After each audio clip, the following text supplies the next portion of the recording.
안녕하세요. 이번 강좌부터는 증거에서부터 시작하겠습니다. 먼저 서브 자료 115번 자유로운 증명의 대상부터 보겠습니다. 일단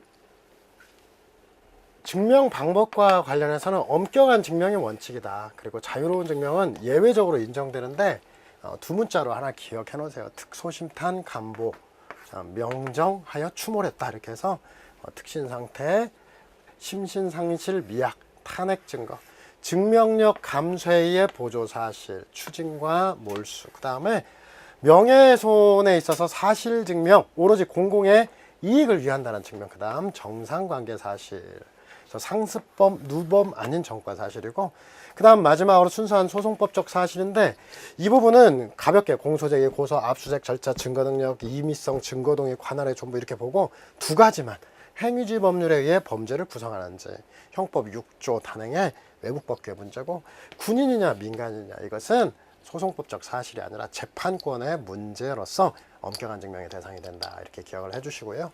자, 이거 하나만 이제 외워주시고 문제로 들어가서 한번 보겠습니다. 자, 엄격한 증명의 대상인 것은 이렇게 나왔는데, 자, 진술의 임의성은 순수한 소송법적 사실, 적법한 고소 이것도 순수한 소송법적 사실, 특신상태, 자, 특소심탄 감보가 명정 추몰했다. 이 두 문자 하나 외우면 그냥 고를 수 있어요. 자, 그 다음에 엄격한 대상, 증명의 대상으로 가장 적절하지 않은 것은, 자, 특소심탄 감보가 명정 추몰했다. 친고죄의 고소, 순수한 소송법적 사실, 뭐 교사, 공모, 모의, 어떤 적재량이든지 뭐든 안 나오는 게 있으면 다 엄격한 증명이다.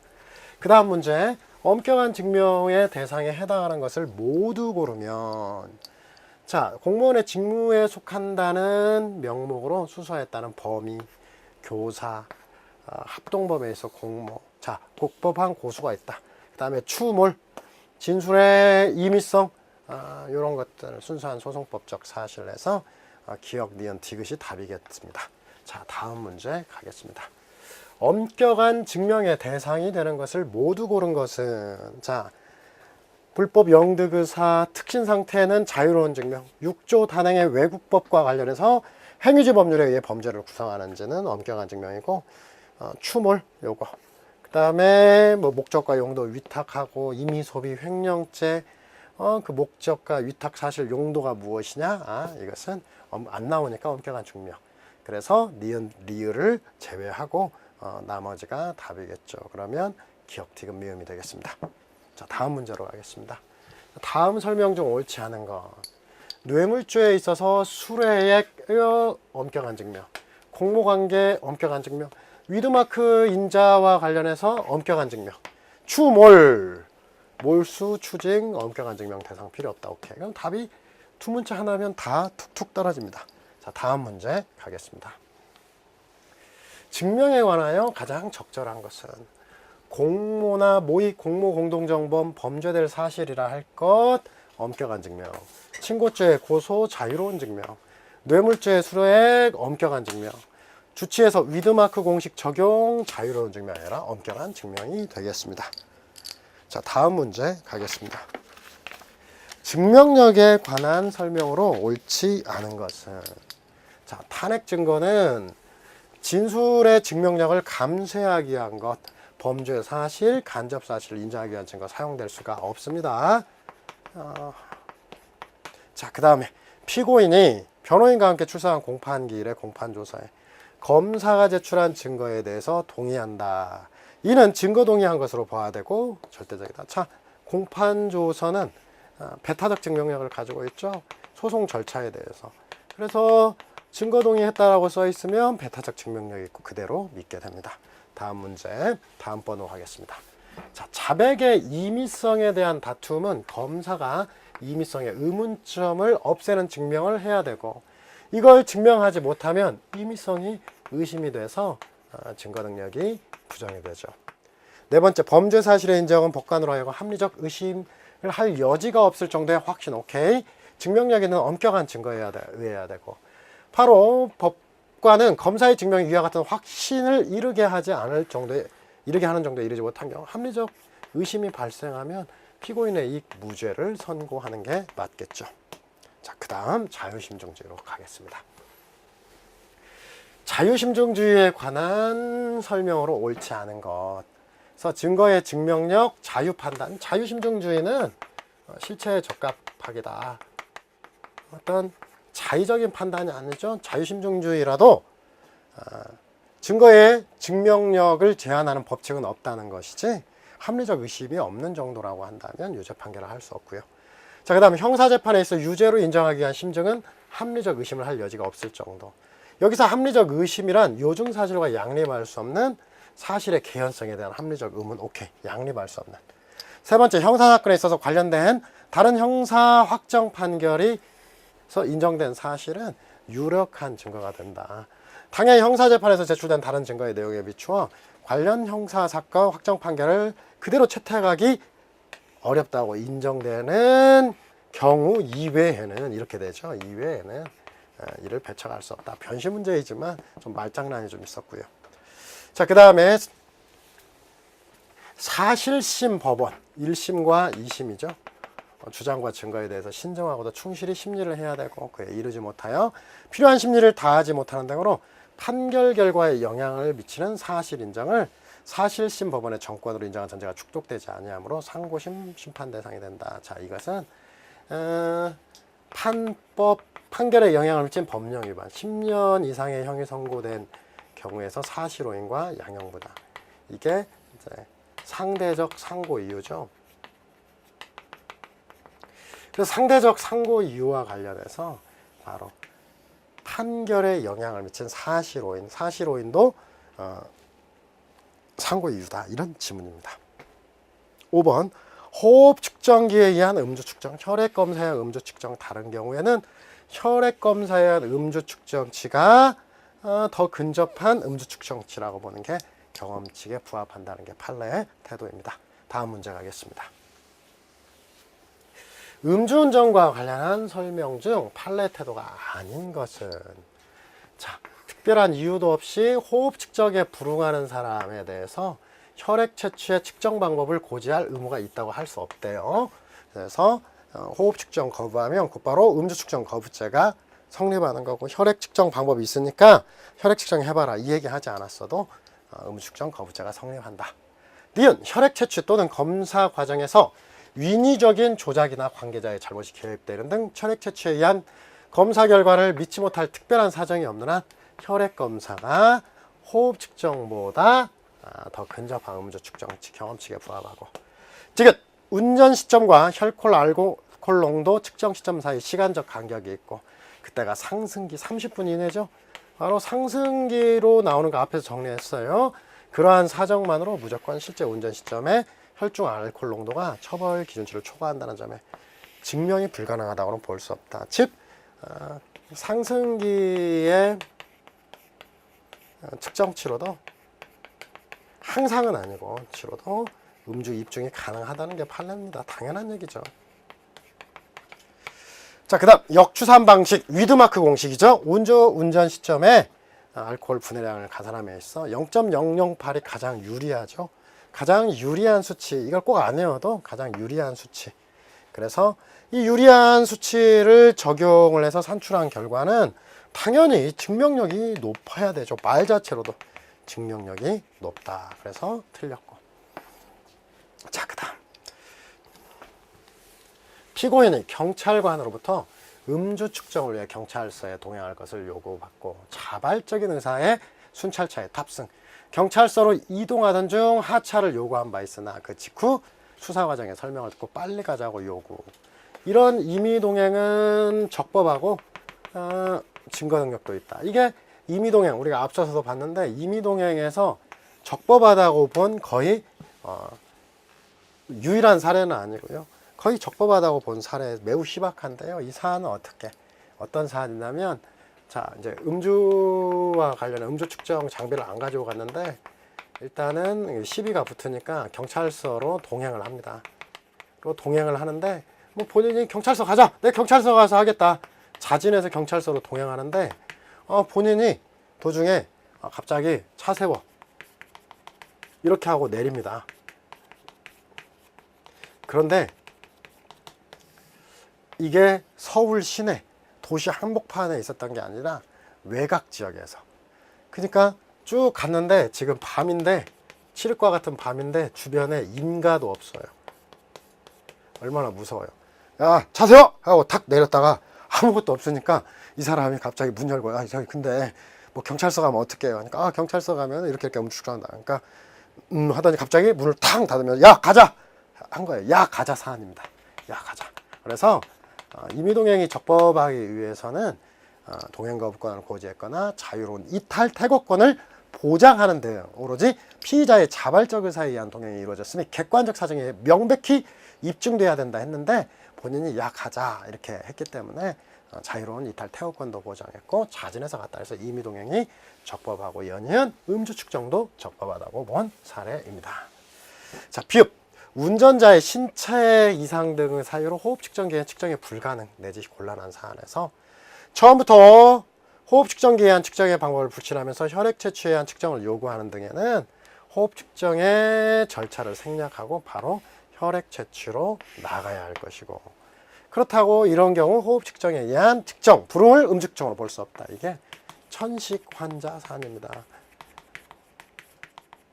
그래서 천식 환자가 막 하는데 자꾸 부르라고 하니까 못 부니까 음주 측정 거부를 했는데, 저 해가지고 혈액 측정 해야 된다 자꾸 했는데 안 해줬단 말이에요. 그래서 이런 경우에는 호흡 측정을 계속 강요할 수는 없다. 그리고 이 거부를 음주 측정 거부죄로 갈 수 없다라는 사안입니다. 다음 문제로 가겠습니다. 자, 정치자금법상 금품수수로 공소 제기된 피고인 갑이 법정에서 금품수수 사실을 부인하고 증인으로 출석한 을은 갑에게 금품을 제공하였다고 증언했지만 1심 법원은 을의 증언에 신빙성이 없다, 증명력이 부족하다는 이유로 무죄를 선고했다. 옳지 않은 것. 자, 갑의 혐의를 뒷받침하는 금융자료 등 객관적 물증이 없는 경우 제1심 법원이 금품수수 사실을 부인하는 갑에 대해 을의 진술만으로 유죄를 인정하기 위해서는 증거 능력도 있고 합리적 의심을 배제할 경우 신빙성이 당연한 얘기죠. 증거 능력과 증명력이 있어야 되고. 두 번째, 항소심 법원이 을을 증인으로 다시 신문한 결과 1심이 들고 있는 의심과 일부 어긋날 수 있는 사실의 개연성이 드러나 1심 판단에 의문이 생긴 경우 1심이 일으킨 합리적 의심을 충분히 해소할 수 있을 정도에 이르지 않더라도, 이 틀렸죠. 진술의 신빙성이 부족하다는 1심 판단에 사실오인이 위법이 있다 인정하여 유죄로 인정할 수는 없다. 합리적 의심이 발생하지 않았는데도 그냥 유죄로 인정할 수는 없다. 문장 자체가 말이 안 되지 않습니까? 그래서 2번은 틀린 지문이고요. 3번. 여러분들이 자유심증주의는 읽어봐서 부드럽게 말이 되는지 안 되는지도 여러분들이 합리적으로 판단을 해야 됩니다. 3번. 만일 을이 검찰에서 자금을 조성하여 갑에게 정치자금으로 제공하였다고 진술하였다가 1심 법정에서는 정치자금을 제공한 사실을, 법정에서는 제공 사실을 부인, 자금의 사용처를 달리 증언했어도 검찰의 진술 신빙성을 인정하여 유죄를 선고할 수 있다. 바로 한명숙 씨 사건이죠. 한명숙 씨 사건에서는 이 대법원 다수 의견은 물증 없어도 혹은 바로 법정에서 박연차가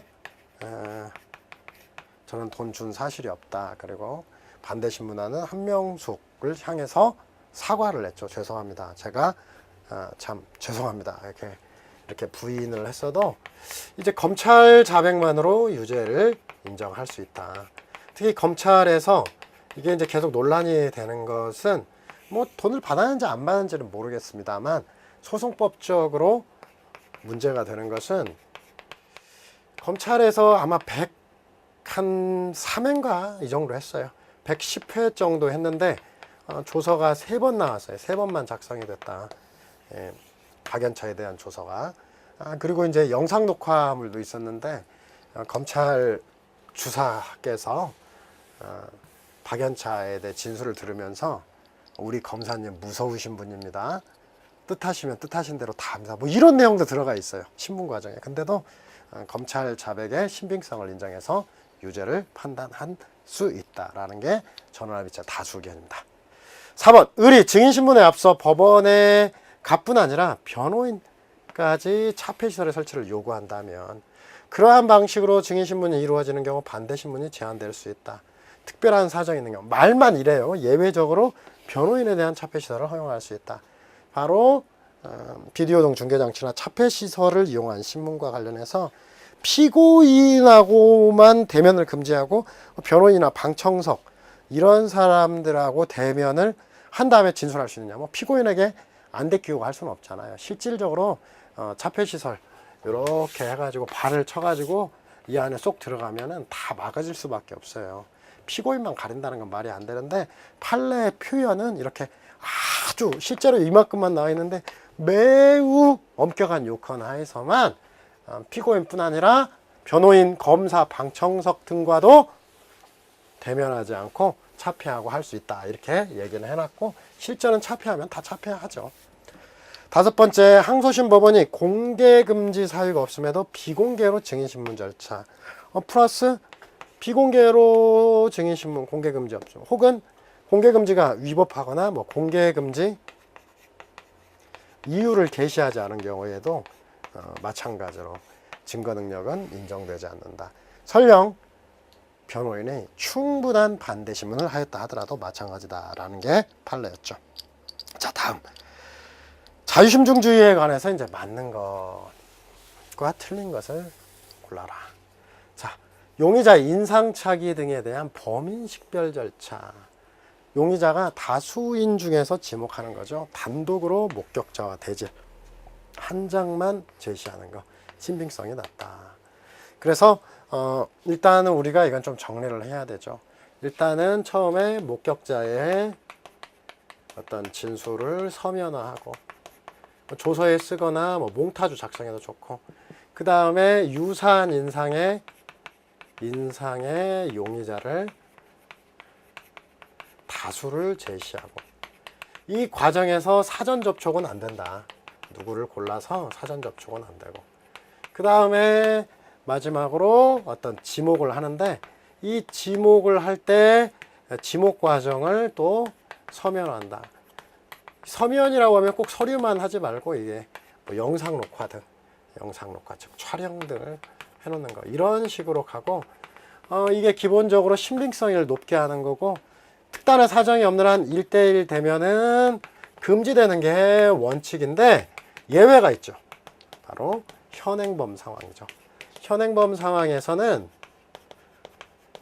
기억이 명확히 살아있고 또한 1대1 대면의 필요성도 있다. 그래서 1대1 대면이 허용됩니다. 그래서 바로 피해자와 경찰관과 함께 범죄 현장에서 범인을 추적하다가 골목길에서 범인을 놓친 직후 골목길에 면한 집을 탐멸하다 용의자를 확정한 경우 피해자의 1대1 대면이 허용된다고 보기 어렵다. 틀렸네요.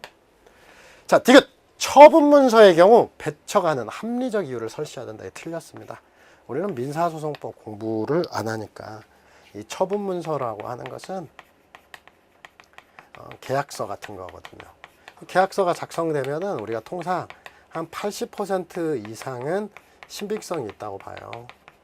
사실 민사는 70% 정도 이상이면 승소를 하거든요. 그렇기 때문에 처분문서와 관련해서 배척 시 합리적 이유를 설치해야 된다. 이걸 처분문서의 증명력 이론이라고 하는데 형사에서는 90% 이상이 요구됩니다. 그래서 90% 이상 요구되기 때문에 형사에서는 이렇게 처분문서라도 자유심증의 대상이고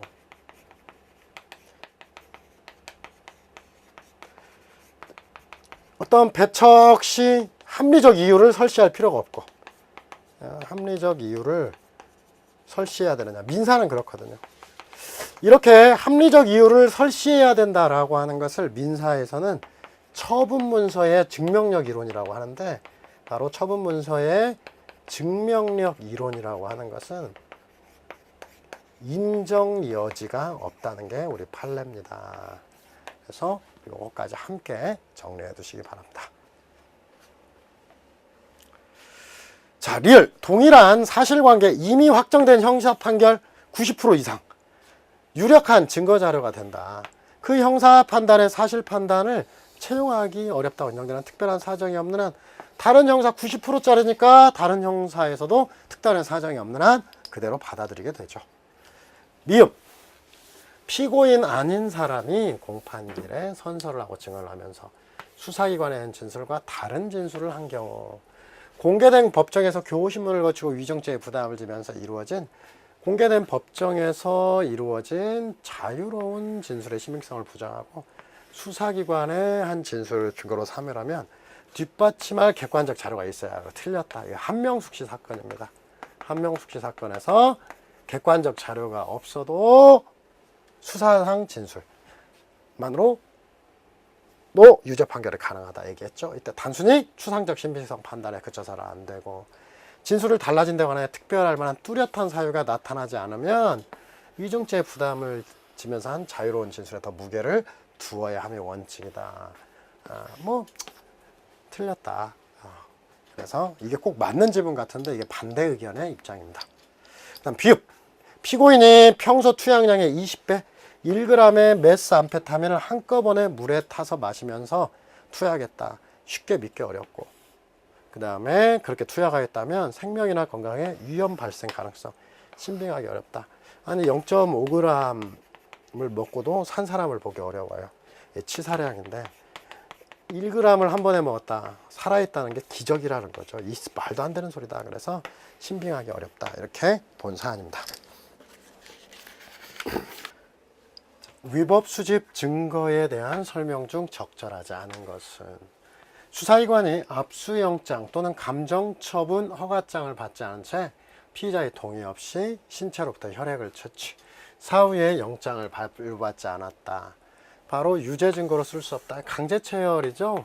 그래서 이 체혈과 관련해서 우리 앞서서도 문제 봤는데, 간호사가 이미 체혈된 혈액을 제출했으면 이미 제출이고, 요구하여 제출.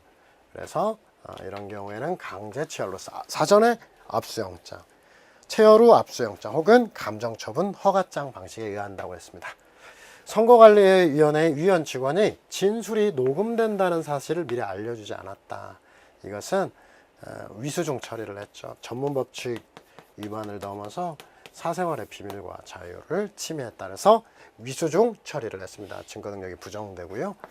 그 다음에 검사가 공소제기 후 수소법원 이외의 판사, 수소법원 이외의 판사, 영장 전담 판사, 수임 판사에게 청구하여 발부받은 영장 압수수색을 하였다면 이것은 공소제기 후 압수수색이 허용되지 않기 때문에 유죄의 증거로 삼을 수가 없겠고, 피고인이 범행 후 피해자에게 전화를 걸어오자 피해자가 그 전화 내용을 녹음한 경우, 이게 전형적인 대화 당사자의 비밀 녹음이죠. 그래서 타인 간의 대화를 녹음한 게 아니어서 통비법의 적용이었고 위수중이라 할 수가 없겠습니다. 다음 문제 가겠습니다. 위법수집 증거배제 법칙은 지금까지 배운 것도 종합이기도 해요. 그래서 위수중 파트는 판례를 한번 눈여겨서 쭉 보는데 거의 반복이죠. 적절하지 않은 거, 217조 2항 3항에 위반하여 영장을 청구하여 발부받지 않고 즉시 반환하지 아니한 압수물, 계속 보관하려면 영장이 발부돼야 되는데 이렇게 된 경우 유죄의 증거로 사용할 수 없고, 나아가 동의하면 쓸 수 있느냐? 아니다. 증거동의 대상이 아니다. 자, 위수중과 증거동의에 대해서 한번 서브 자료로 정리 한번 해보겠습니다. 일단 기본적으로 자, 서브 자료 116번. 위수중은 원칙적으로 동의 대상이 아닙니다. 사후영장을 받지 않고 계속 보관했거나 고문이나 잠을 재우지 않은 거, 임의성 없는 진술, 이게 서세원 씨 사건에서 검찰 수사관이 서세원의 매니저를 호텔방에서 무릎 꿇어 해놓고 침대에 앉아서 가슴팍을 발로 차면서 얻은 진술이 임의성 없는 진술 사안이고요. 그러나 판례는 유일하게 반대 신문권이 침해된 위수중은 증거동의 대상으로 보는데, 자, 증인신문 과정에서 기일을 통지하는 것은 왜 그럴까요? 참여하라고요. 참여는 왜라 할까요? 와서 반대 신문하라고. 이게 세 가지가 같은 유형이에요.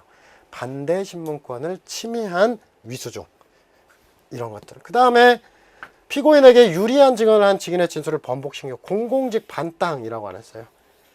위수중의 근거. 판대신문권이 침해돼 있죠. 자, 그 다음에 297조 1항.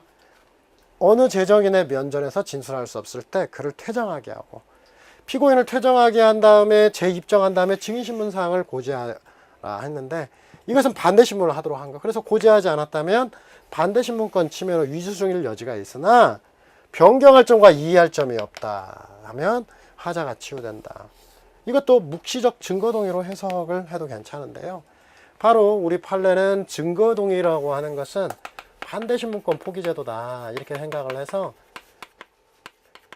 반대신문권이 문제되는 것은 증거동의로 살려낸다라고 보고, 기타의 것은 증거동의 대상이 아니다 이렇게 봅니다. 그래서 다시 교재로 돌아와서 앞선 짐은 영장을 발부받지 않은 경우에 있어서 이 부분에 있어서 자 1번 지문이죠. 그래서 증거동의 대상이 아니다. 자 2번 수사기관의 영장 또는 감정처분 허가장을 발부하지 않은 채 동의 없이 혈액 채취 사후에도 영장을 받지 않으면 앞서 본 지문 증거능력 없고요. 넘어가서 피고인이 범행 후 전화를 걸어오자 증거를 수집하려고 전화 내용을 녹음한 경우 대화자간 비밀 녹음으로써 위수중이 아니고, 4번 수사기관이 갑의 공직선거법 위반의 영장을 범죄 사실로 하여 발부하는 압수수색 영장 집행 과정에서 을병 사이의 대화가 녹음된 경우, 을병의 공직선거법 위반, 갑의 공직선거법, 사람마다 사건이 별거예요. 이게 별건이죠. 그래서 이건 별건 압수. 압수수색 영장 기재된 피의자 갑의 녹음 파일에 의하여 의심되는 혐의 사실과 무관한 이상 이것은 위수중이다. 별건 압수다. 이렇게 보죠. 자, 다음 문제 하겠습니다. 위수중에 대한 설명으로 적절하지 않은 것은, 자, 위법하게 체포의 유치 중에 작성된 피신조서, 위법한 긴급체포, 위수중이고요. 두 번째, 제3자가 공갈 목적을 숨기고 피고인의 동의하에 나체 사진을 찍은 경우, 이것은 유죄의 증거가 될 수 있다. 사인의 위수중인데 사인이 몰래 촬영했다. 사인의 위수중은 비교 형량, 이 형량에 따라서 판단해야 된다. 그런데 실제에 있어서 여기까지 비교 형량에 따라 결정해야 된다라고 했는데, 실제 증거 능력 배제 사례는 아직까지는 없습니다.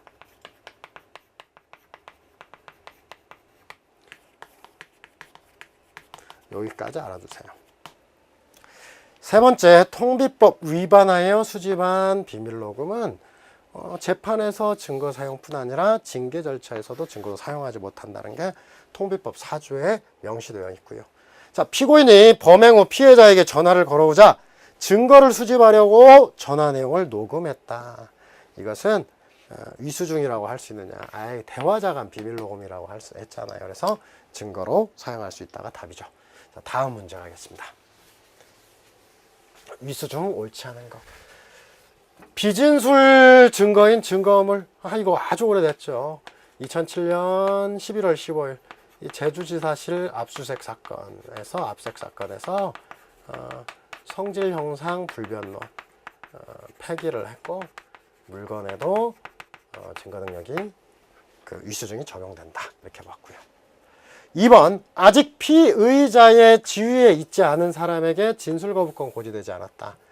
위수중이 아니다. 이거 기억나시나요? 참고인 조사를 해가지고 진술거부권을 고지하지 않았는데, 나중에 그 참고인이 피고인으로 된 경우, 자, 이미 피의자의 지위를 획득했다. 실질적으로 수사가 개시됐다. 허위의 외국인 투자라는 첩보, 정황을 포착한 이후에 시작했다. 그것은 실질이 피의자이기 때문에 위수중이고, 그러나 아직 수사가 개시되지 않은 것, 순수한 참고인의 경우에는 위수중이 아니라는 게 판례였죠. 3번, 수사기관이 사전에 영장을 제시하지 않은 채 구속영장을 집행하고 공소 제기 후에 이루어진 피고인의 법정 진술은 2차 증거로서 위수중에 따라 증거 능력이 없다는 게 판례이다. 자, 수사기관의 영장, 일단은 이게 사실은 상당히 논란이 되는 그런 건데, 사실 이것은 법원직에 나왔지만 이건 너무나 생략한 거예요. 실제로 이 사안이 수사기관이 영장을 제시하지 않고, 이 판례를 정확히 알아야 돼요. 문제되는 사람이 엉터리예요. 제시하지 않은 채 구속을 집행하고, 그 다음에 적부심을 청구했다가 이 적부심에서 판사가 영장을 제시하고 이 판례 다 나와야 되죠. 동시에 영장 제시한 다음에 자진해서 임의로 자백했다. 이렇게 되면 이때는 그 다음에 원래 법정 진술은 독수가실인데 인과관계가 희석 단절돼서 여기까지 나왔을 때 희석 단절돼서 법정 진술은 증거로 쓰있다. 법정 진술은 증거로 쓴다는 건데, 이 법원직인데 이 문제를 누가 냈는지 이 가운데를 쏙 빼버렸다 이 말이에요. 이렇게 되면은 희석 단절된다고 보기가 사실 어려운데, 문제 취지는 이거라고 보면 돼요. 그래서 사실 사범 고소인이 피고인의 주거의 침해에 절취한 증거 능력을 인정하였다. 이것도 원래 간통과 관련해서 고소인 남편이 아내의 원룸을 몰래 침입하고, 그래서 뭐 침대 시트라든지 휴지통 이런 거에서 이제 정액 샘플링을 했죠. 휴지통을 가져왔다. 아내 원룸을 몰래 침입했는데 그 전에 열쇠도 무단 복제하고 이런 거였지만, 이게 사인이 수집한 거고 사인의 위수중 법리에 따라 비교 형량하는데 유일한 증거이기 때문에 비교 형량 결과 증거로 썼다 했는데, 이게 사실은 문제가 조금 조잡한 문제들이에요. 그러나 기출지문이니까 이렇게 또 아무 생각 없이 베끼면 이 조잡한 문제도 베낄 수도 있겠구나 해서 생각을 해서 이런 취지의 지문이구나 기억해 두시기 바랍니다. 301번으로 가겠습니다. 위수중에 대한 설명으로 가장 적절하지 않은 거. 위수중은 기본적으로 증거 동의하더라도 인정되지 않는 게 원칙, 반대신문권 침해류만 빼고. 2번 경찰관이 전화사기죄의 혐의자 긴급체포, 다른 사람의 주민증, 운전면허증, 점유이탈물 횡령죄의 증거로 사용할 수 있다. 적법한 압수. 왜 그렇다고 그랬어요? 이런 압수는 바로 체포 당시, 긴급체포 당시 혹은 압수 당시 수사주체의 입장에서 보면 20여 매의 신분증 가운데서 2매만 아직 안 썼는데 당연히 전화사기에 제공된 것으로 볼 수 있음이 상당하다 얘기를 해서 긴급행위이기 때문에 압수가 적법하다라고 봤죠. 세 번째, 강도 현행범으로 체포된 피고인이 진술거부권을 고지받지 않은 채 자백하고 40여일 지나 변호인의 조력을 받으면서 공개된 법정에서 임의로 자백했다. 이것은 강도 현행범인 진술거부권 미고지. 40여일이 지나 동일 내용 자진해서 자백했고, 또한 변호인이 선임된 가운데 진술거부권도 고지돼서 시정돼서 인과관계가 희석 단절되었다는 판례고요. 수사기관이 압수수색 영장을 제시하고 압수수색을 실시, 일단 집행을 종료, 유효기간이 남아있다면 다시 재차 집행 불가능하죠. 이거 한번 기억을 해보면 압수수색 영장은 허가장, 유효기간은 집행착수의 종기, 일단 한 번 집행하면 효력을 상실하고 동일 유효기간 내에 동일 목적물에 대해서도 집행한다 하더라도 새로운 영장을 발부받아야 되지 재차 집행은 못한다는 게 판례였죠. 자, 다음. 증거에 관한 설명 중 옳지 않은 것은 검사 또는 사경이 영장 발부 사유로 된 범죄 혐의 사실과 무관한 별개의 증거를 압수, 원칙적으로 유죄의 증거로 사용할 수 없다. 별건 압수죠. 수사기관이 위 1번 지문과 같이 압수한 별개의 증거를 환부하고 후에 임의 제출받아 다시 압수했다. 이거 가능합니다. 인과관계가 단절되었다고 평가할 수 있다. 단언하지는 못하지만 이렇게 해서도 제출의 임의성에 합리적 의심 없는 정도로 제출의 임의성을 입증한다면 쓸 수 있다는 거 판례 기억하시죠? 임의 제출. 세 번째, 선관위 직원이 진술이 녹음된다는 사실을 미리 알려주지 아니하고 녹음했다. 그와 같은 조사 절차에 수집한 녹음 파일 내지 터잡은 녹취록은 308조의 위수중이다. 네 번째, 수사기관이 피의자 갑의 공직선거법 위반 범행을 영장 범죄 사실로 하여 발부받은 영장 집행 과정에서 을병의 대환호, 이것도 별건 압수죠. 별도의 압수영장을 발부받지 않으면 증거 능력이 없다라고 봐야 되겠습니다. 자, 다음 문제. 위수중 문제는 이렇게 압수수색에 관한 문제가 뭐 거의 대부분이니까 여러분들이 부담 없이 쭉쭉 보시면 되겠습니다. 위수중과 관련해서 옳지 않은 것. 검사가 공소 제기 후, 기소 후 수소법원의 지방법원 판사, 수임 판사에게 발부받은 영장에 의한 압수수색, 유죄 증거로 삼을 수가 없습니다. 선거관리위원 직원이 녹음 사실을 알려주지 않았다. 증거 능력이 부정이 되죠. 위수중이죠. 위수중. 세 번째, 218조는 소유 소지자 또는 보관자가 임의로 제출한 물건을 영장 없이 압수할 수 있다고 규정했다. 이 규정에 위반하여 소유자, 소지자, 보관자가 아닌 자로부터 제출받은 물건 영장 없이 압수한 경우 그 압수물 및 찍은 사진은 유죄의 증거로 사용할 수 없고 바로 동의했다고 하더라도 달리 볼 것은 아니다. 쇠파이프 임의 제출 사건. 쇠파이프 임의 제출인데 피고인이 갑이 상해와 손괴, 폭처법 위반, 손괴 후 자기 집 담장 밑에 버린 것과 관련해서 버린 쇠파이프, 이걸 이제 피해자가 주워 제출했는데 이 피해자 A가 주워서 제출했다. 이 피해자 A에서 이제 여러분 유류물이라고 하는 것은 원래 죽은 자가 남긴 물건이고 기타 잃어버리고 간 물건은 거의 없다고 보면 돼요. 죽은 자가 남긴 물건이라고 보면 되는데 피의자 A가 주워 제출했는데 A는 소유한 것도 아니고 소지는 휴대인데 휴대도 아니다.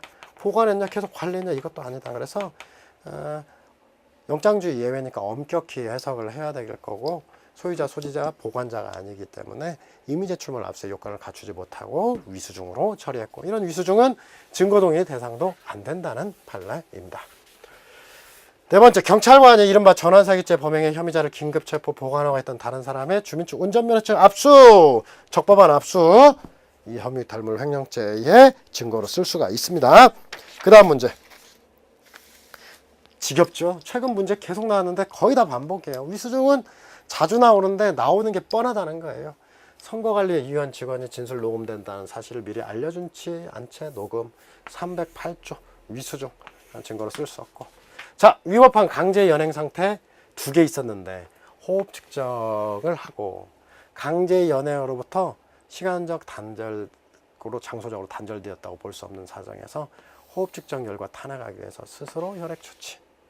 이것은 독수과실 유죄 인정 증거로 쓸 수 없다. 비슷한 게 위법한 강제 연행 후에 소변 검사, 영장 받아 2차 체류, 영장 받아서 인과관계가 희석 단절됐고 이것은 본인이 나 술 안 먹었으니까 피 뽑아봐라 해서 바로 피 뽑은 것은 희석 단절이 안 된 거죠.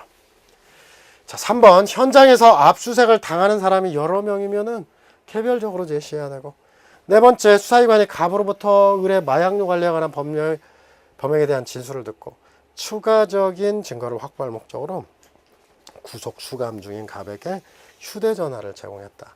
자, 갑이 을과 통화하고 한 내용 녹음, 불법 깜청이다. 이렇게 수사기관이 개입이 됐을 때는 대화자관 비밀녹음 법리 적용되지 않는다.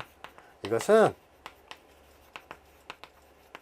수사기관의 감청이고, 그래서 원칙적으로 긴급감청 이외에는 영장을 발부받지 않는 한 위법하고 통비법 위반으로 증거로 쓸 수가 없겠죠. 자, 다음 문제.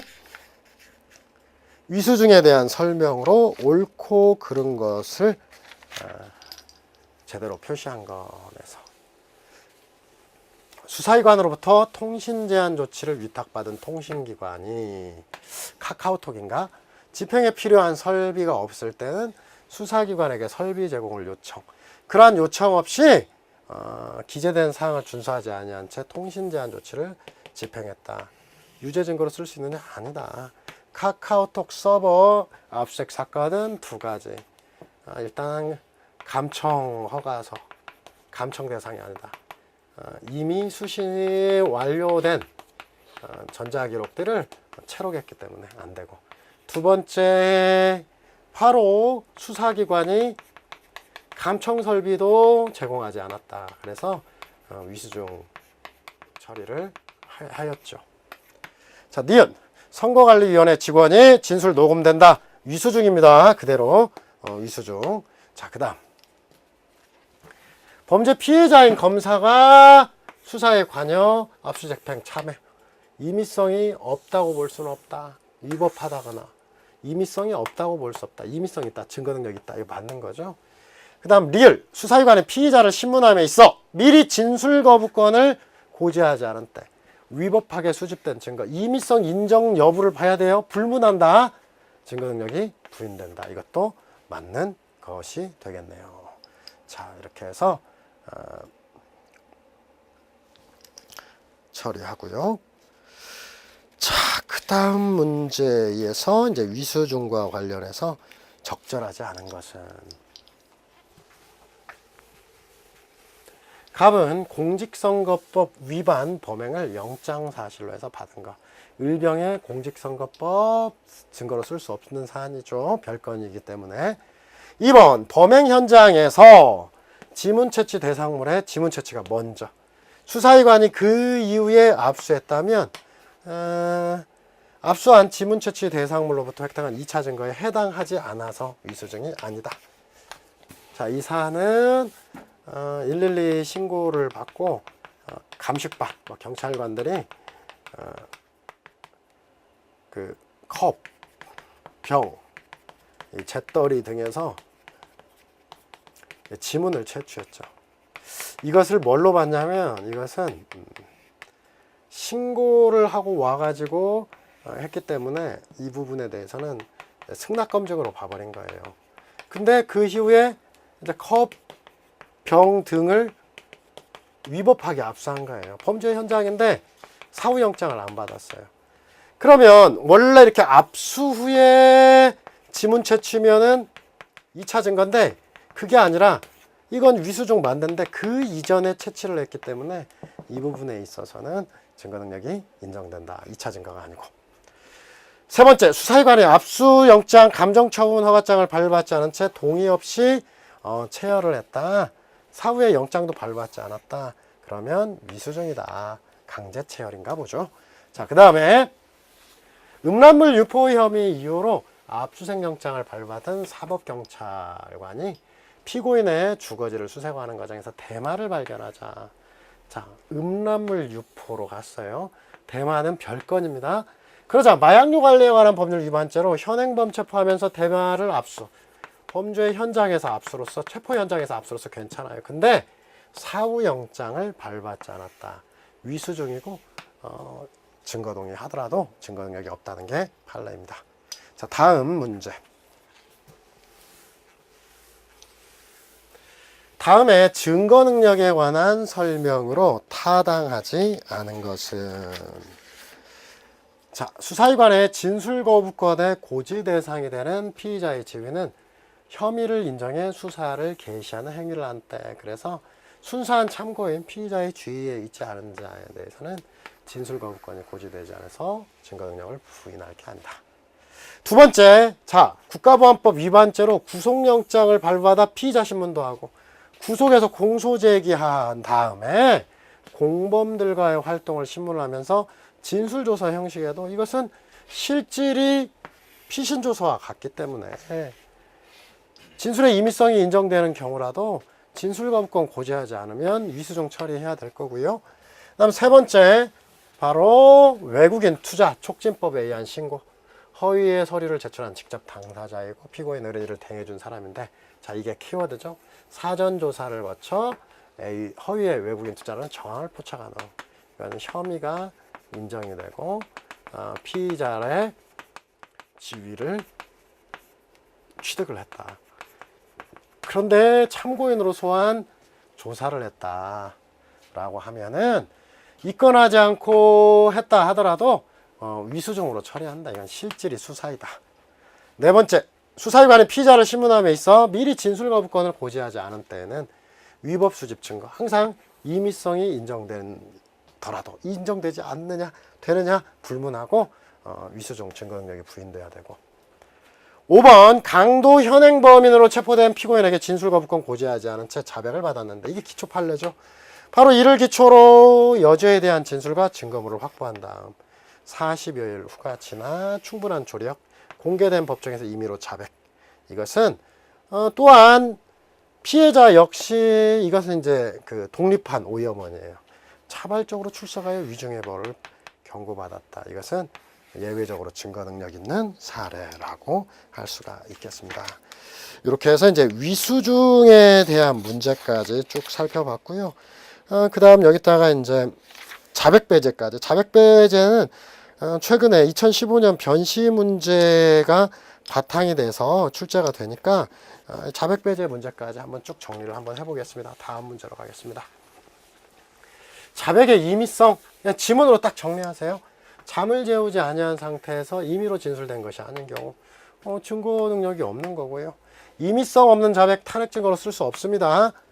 내용이 부인된 사경 작성 피신 조사라도 임의성에 의심이 없는 한, 임의성은 있어야 피고인의 법정 진술을 탄핵하기 위한 반대 증거로 쓸 수 있다. 임의성은 있어야 되고요. 그 다음에 자백의 임의성의 다툼이 있을 때는 피고인이 아니라 앞에 봤죠. 검사가 그 임의성을 의심할 만한 합리적이고 구체, 임의성의 의심을 의문점을 해소할 만한 합리적이고 구체적인 사실을 검사가 입증해야 되고, 그리고 자백의 임의성은 이렇게 자유로운 심증으로 또 인정할 수도 있다라고 얘기를 합니다. 자, 그 다음 자백의 증거 능력에 관한 설명으로 적절하지 않은 것. 자, 1번, 피고인이 직접 고문을 당하지 않아도 다른 피고인이 고문당하는 걸 보고 자백했다. 느낌으로도 임의성이 없다고 봐야 되죠. 자, 2번, 비변호인과의 접견 금지, 임의성이 부정되는 게 아니죠. 세 가지 있었어요. 접견교통권 침해, 위수중. 변호인 접견 이전, 증거 능력이 없다고 볼 수 없고, 그리고 비변호인과의 접견교통권 침해는 방어하고는 큰 상관이 없기 때문에 임의성이 의심된다고 볼 수 없다. 증거 능력 인정됩니다.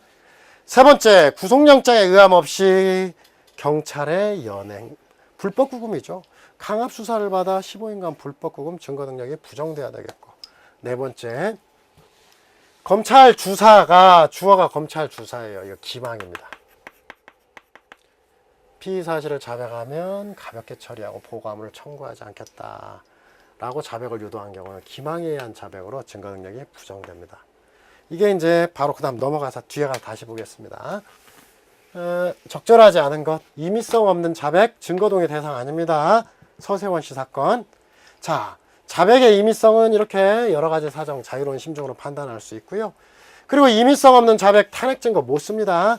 임의성에 다툼이 있을 때 누가? 검사가 입증해야 된다 그랬어요. 자, 그 다음에 311번, 이게 변시 문제인데 이걸 바탕으로 많이 나오니까 정확히 정리해 두겠습니다. 자, 임의성이 인정되지 않는 거, 증거동의 대상 아닙니다. 자, 피고인이 수사기관에서 가혹행위 등으로 인해서 임의성 없는 자백을 하고, 임의성 없는 심리 상태가 계속되어 동일 내용의 자백. 자, 검찰에서도 검찰 자백도 임의성이었고, 최근에는 이렇게 연이어 법정 자백도 임의성이 없다라고 하는 건데, 이 임의성 없는 심리 상태가 계속되었다는 게 실제로는 이제 고문 기술자가 동석한 사안입니다. 동석한 사안이다. 고문을 하고 검사 수사 단계에서 고문 기술자가 참여 주사로 들어가고, 공판 단계에서도 고문 기술자가 근처에 앉아 있으니까 얼어 가지고 자백을 계속 하는 거죠. 이게 임의성 없는 심리 상태가 계속되는 사안입니다. 자, 디귿번, 피고인의 자백이 신문에 참여한 검찰 수사관이 절도 피의 사실을 모두 자백하면 가볍게 처리하고 특가법을 적용하는 대신 형법을 적용하겠다. 각서를 자백해서 유도했다.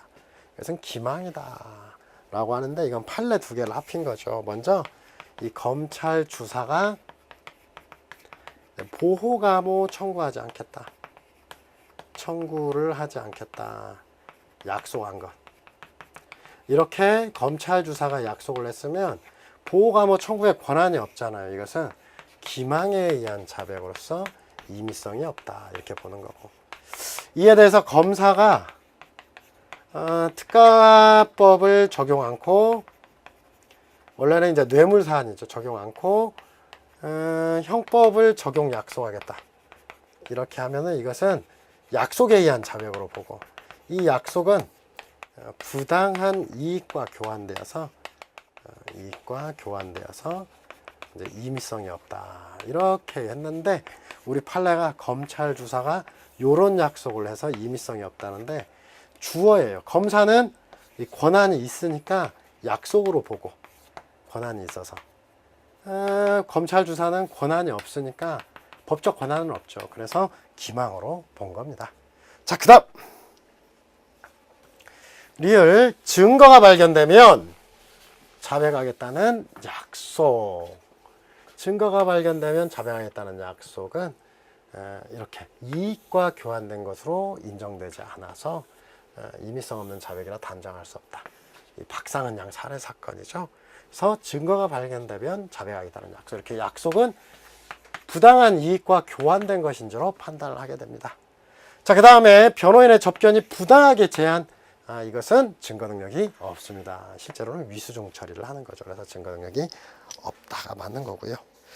자, 이번 강좌 마지막 문제 312번까지 보겠습니다. 피의자에게 진술 거부권 행사가 있음을 알려주고 행사 여부를 질문했어도 답변이 자필로 기재되어 있지 않았다. 증거 능력이 없다. 이것은 진술 거부권 침해는 아니니까 위수중은 아니지만 312조의 적법한 절차와 방식에 따른 조사가 아니다. 적법한 절차 방식의 조사가 아니어서 이 부분은 전문 법칙에 따라서 증거 능력이 부정되는 사안입니다. 이건 뒤에 가서 다시 한번 정리하겠고요. 2번, 세관 공무원이 우편물 통관 검사 절차는 행정조사이기 때문에 이 행정조사로서 이 행정조사는 영장주의가 적용되지 않는다. 그래서 이런 검사 결과 영장 없이 진행됐다 하더라도 증거 능력이 없는 게 아니라 증거 능력이 있다 라고 봐야 되겠고요. 세 번째, 약식명령에 불복하여 정식 재판을 청구한 피고인이 1심에서 2회 불출석, 증거동의 간주가 됐다. 자, 항소심에서 증거동의 철회 취소, 증거 능력이 상실되는 것은 아니다. 이거하고 똑같네요. 1심에서 간이 공판이 개시되는 거, 1심에서 증거동의가 있는 경우, 증거동의는 1심 증거조사 완료 전까지만, 조사 완료 전까지만 철회 취소 가능하니까, 이것은 증거동의가 의제된 경우도 마찬가지야. 항소심에 범행을 다투어도 증거 능력이 부정되는 건 아니죠. 네 번째, 구성요건 사실은 엄격한 증명. 증거 능력이 없는 증거는 간접사실, 구성요건 사실 입증하는 증명력을 보강하는 보조사실 허용되지 않는다. 증명력 감쇄의 보조사실은 자유로운 증명으로 되는데 증명력을 보강하는 거, 올라가는 거죠. 이것은 안 된다. 특소심탕 감보, 증명력 감쇄의 보조사실만, 증강 보강은 안 되는 거죠. 까지. 그래서 허용되지 아니한다. 맞는 겁니다. 이렇게 해서 312번까지 했고요. 다음 강좌에서 한 문제만 더 하도록 하겠습니다. 313번 문제까지 보겠습니다. 자, 옳은 거. 피처분자가 현장에 없거나 발견할 수 없는 등 영장 제시가 현실적으로 불가능한 경우, 이때는 이석기 내라는 영장 제시하지 않은 채 압수수색을 해도 위법이라 볼 수 없고요. 그 다음 형사소송법 72조 공판 단계, 변기 사유가 아니면 구속할 수 없다. 이것은 집행기관이 아니라 수소법원이 행하는 72조는 사전 청문 절차라고 얘기했죠. 자, 그 다음 형벌권의 존부와 범위에 관해서 거증 책임을 진다. 검사가 다. 공연히 사실을 적시하여 사람의 명예를 훼손하는 행위, 진실한 사실로서 공공의 이익에 관한 때 해당하지 않는다. 검사가 거증 책임을 되냐. 자, 명예훼손에서 사실 증명, 상해죄의 동시범 특례, 이 상명, 이 두 가지가 거증 책임 전환이죠.